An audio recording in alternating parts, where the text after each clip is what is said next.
Well, good afternoon for you and morning for me. Thank you for the conference organizers for having me and for you, to all of you for connecting. My name is Martina Di Tullio. I'm from Buenos Aires, Argentina. As was mentioned, I have a degree in archaeology from the University of Buenos Aires, and I'm currently a PhD candidate in anthropology at the same university. And my research focuses on the ways of living with digital technologies in rural indigenous communities of the Jujuy Puna, which is in the northwestern region of the country. I will show later a map. And today I'm going to share with you a part of what's going to be one of the chapters of my dissertation, in which maybe as a good archaeologist, I'm going to dig up the different layers of practices of connection that local people had in the past until getting to the introduction of digital media. I'd like to begin with Argentine philosopher Rodolfo Busch's phrase, saying that there is no other universal aspect of humanity than the condition of being rooted to the ground on which we stand.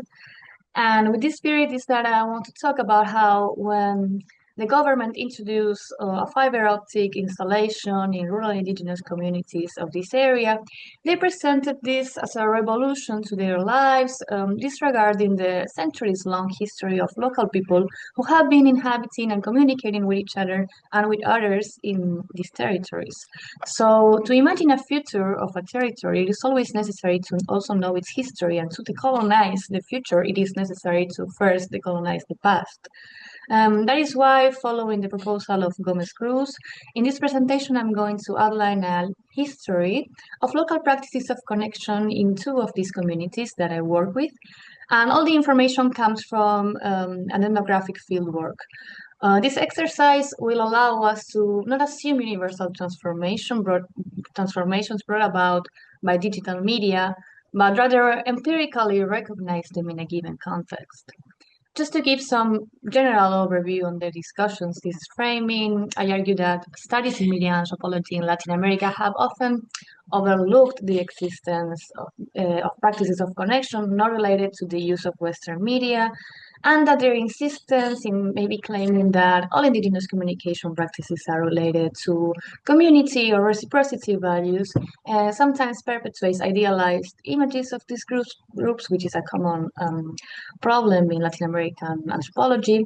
And instead, following other recent decolonial literature, I'm working on researching local ways of living that adopt digital media by doing empirical fieldwork and framing it within a local genealogy. So let me now introduce you to this territory that I work in so you understand. On the left, you can see a map of Argentina with the province of Jujuy highlighted in red, which is in the northwestern extreme of the country, bordering Bolivia and Chile. And the Puna is the western sector of this province over the Andes Mountains, and it is a very high altitude desert with extreme climate conditions, high speed winds, violent summer storms, and it is also part of the lithium triangle, which is another problem that we can talk about later. These are some of the landscapes that we can find in the Puna. And the traditional lifestyle here is based on llama herding and high altitude agriculture. In the past, llama caravans were common for trading goods across the landscapes, but also information. And the region was then later occupied by the Incan Empire that established a very complex road system, which was also later used by the Spanish colony, and today it's part of the national route number 40, which is a very important route for tourism. So the Puna is inhabited by communities recognized as Quechua or Kosha, and now many work in mining, tourism, or in local government posts. So it is one of the most isolated areas of the country, with many routes unpaved and impassable during the summer floods. And media infrastructures were introduced recently. The power grid was installed only in 2016. There are no telephone lines in any houses. I don't know, like TV services are only via satellite.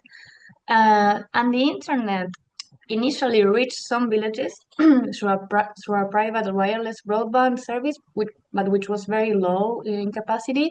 So in 2019, the government of the province of Jujuy implemented this project that extended the national fiber optic network along all of the route number 40 and installed public and free Wi-Fi in 19 villages of the Puna.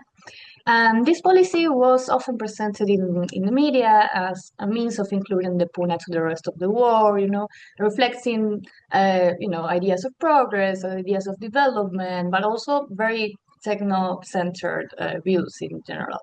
So based on the above, it is necessary, what I said before, it is necessary to also examine the specific history of these territories when assessing what digital technologies bring actually to local lives. So the two communities that I work with are very near each other. Well, they're called Cusi and Lagunillas del Farallón. They share many demographic characteristics. They have approximately 300 inhabitants. They have primary and secondary schools, health posts, community centers, and police stations. Their religion is predominantly evangelical Christianity, and their histories are closely related. But Lagunillas is at 4,200 meters above sea level, which is one of the villages at the highest altitude of the country, and it's very hard to access. So in 2019, the government installed free Wi-Fi in the main square of Cusi, and this was their only means of connectivity up until 2023, when they obtained a private household connection. But in Lagunillas del Farallón, on the other hand, because of the difficult geography, the government gave instead in 2019 40 parabolic antennas for free satellite household connectivity. And only in last year they switched to a private provider as well. So, as mentioned, this work is part of a broader doctoral research based on an ethnographic approach, which includes doing fieldwork in the communities, of course, with the locals' consent. And for this presentation, I'm going to retrieve information mainly from oral history, reconstructed through over 90 in-depth interviews to people of different ages, genders, professions, and ideologies.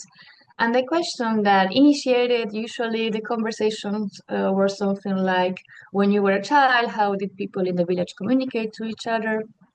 And I also had a lot of course, like informal conversations with other participants in which these subjects appeared, and even witnessed some of the practices that I'm going to mention next.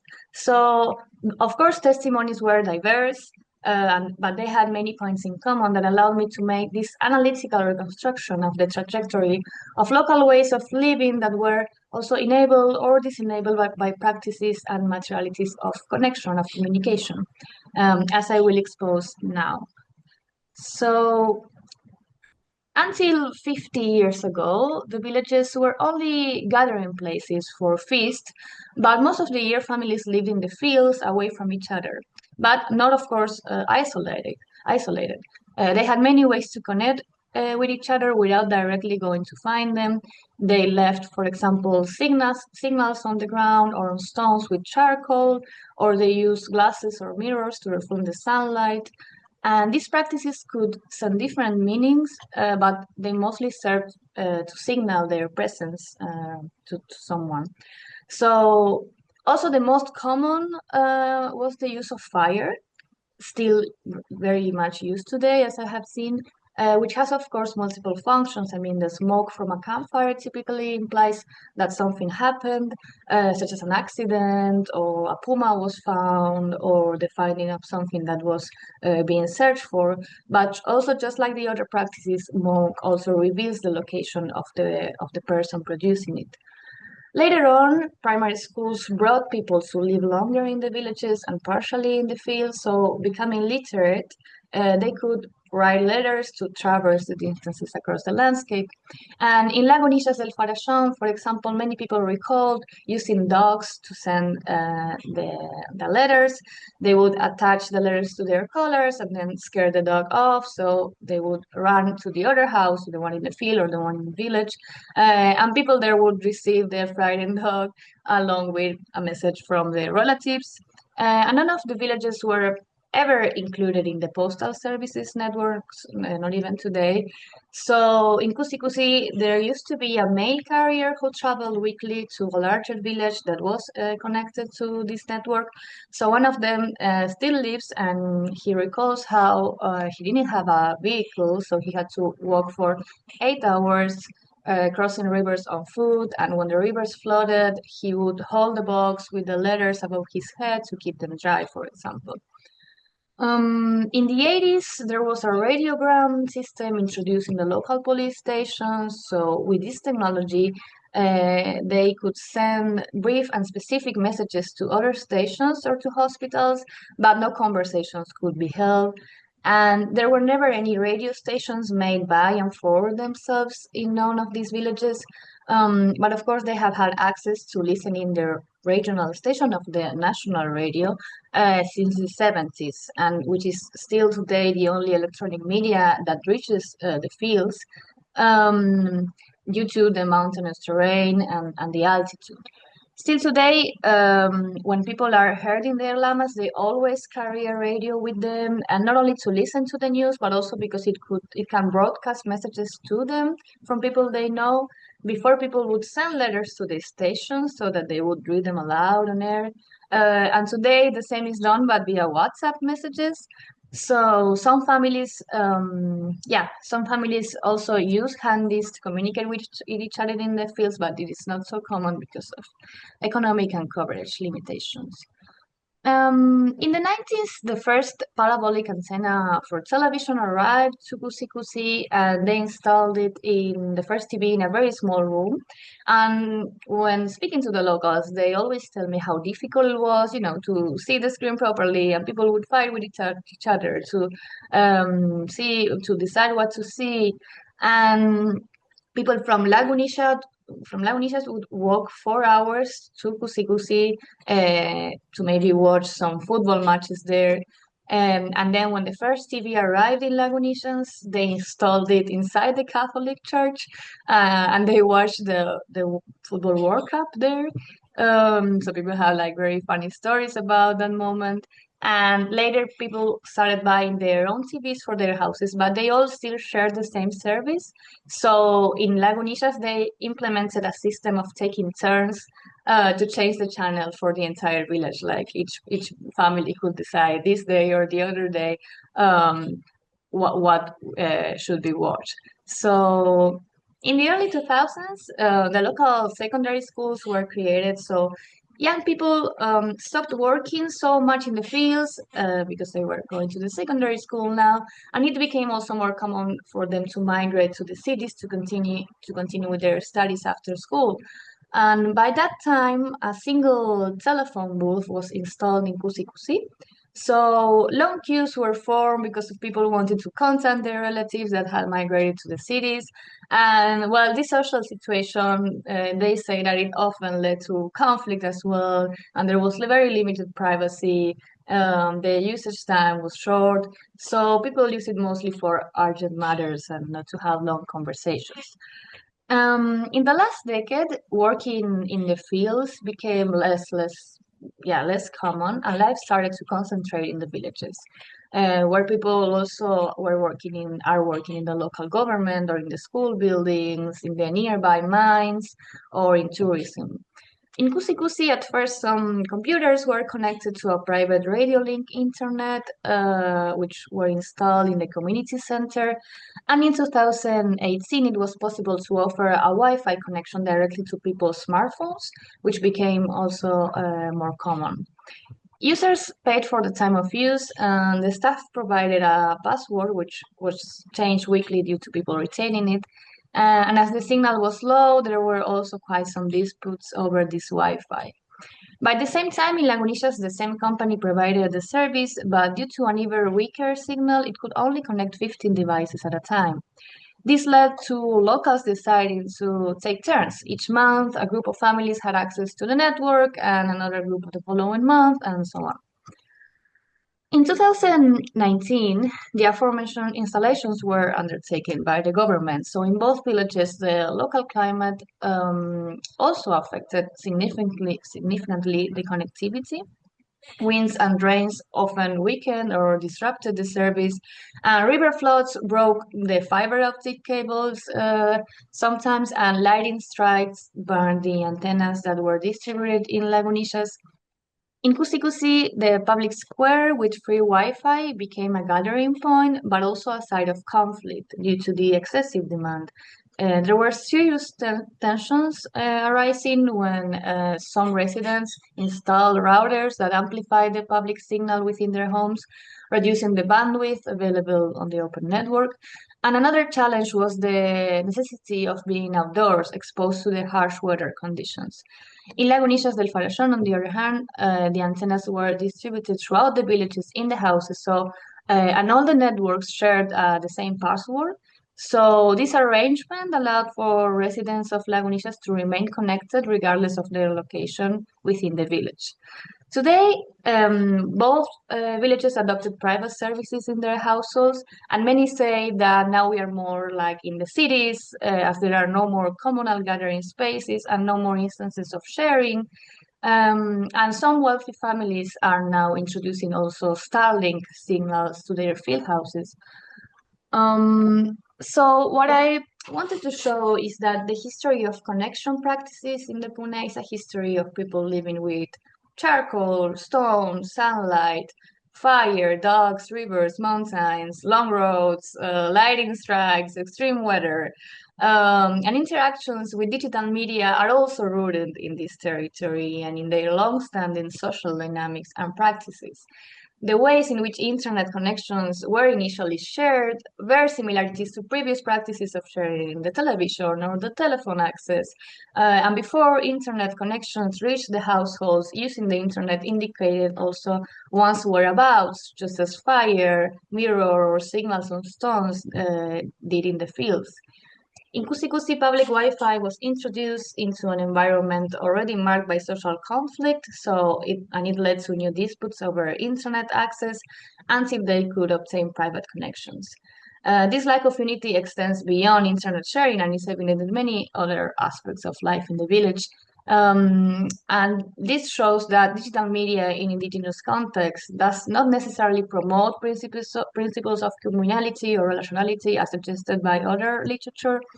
Meanwhile, in Lagunillas del Farallón, their greater geographic isolation has resulted in more pronounced material restrictions, which seems to be balanced by stronger communitarian agreements. Local accounts of communication practices rarely mention conflicts over sharing, and while they acknowledge that the satellite network was becoming slower, this issue was never attributed to individuals taking advantage of others. Instead, they all face the same material restrictions, and of course, this does not imply the absence of internal conflicts, but rather suggests that social tensions related to sharing scarce resources are less pronounced, as also noted in other literature. The story reconstructor here will work as a frame for understanding the introduction of digital technologies as part of a history that was already underway. An effort is being made to, underscore the importance of considering processes from a specific territory, where the relationship with the environment and with other has always been present. Ethnographic fieldwork conducted in situ is important for documenting Latin American histories from within and rather than from an external perspective. This presentation contributes to the construction of genealogies from and within Latin America, addressing not only electronic forms of communication, but also those long established in rural contexts. And it also aimed to challenge idealized and romanticized views of rural indigenous populations by highlighting the material constraints shaping their lives and the internal conflicts that may arise, which can be exacerbated by new external pressures. Due to the scope of this presentation, a detailed examination of the ways of living with digital technologies in the Puna could not be included, but this will be presented in future works and in the dissertation as well, with the scope of decolonizing globalized perspectives on digitalization processes. Thank you very much. I'm very sorry for the excess in time. I had calculated this better when preparing it. But I want to thank to the communities that I work work with, to the research project that I also work with, and of course to the conference and to you for your attention.